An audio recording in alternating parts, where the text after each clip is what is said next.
ለቤተ ክርስቲያን ጀርባህን ትሰጣለህ? ምን ችግር አለው? ለፈጣሪ ጀርባ መስጠት አረ ልክ አይደለም። አንቺ ለምን ፊት ለፊትሽን ሰጠሽ?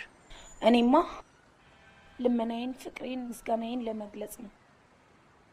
ጀርባዬን ከሰጠው ማኩረፌን ነው የምገልጸው።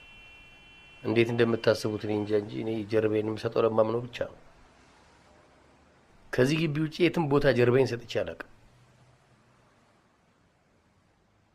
እኔ እንጃ ከዚህ ውጪ ያለ ቦታ ላይ ጀርባዬን ሰጥቼ ሲሄድ ይሁን አንዳች ነገር የሚያጠቃኝ ያለ እየመሰለኝ እፈራለሁ፣ እጨነቃለሁ። ጀርባዬን ቀሎኝ አያውቅም።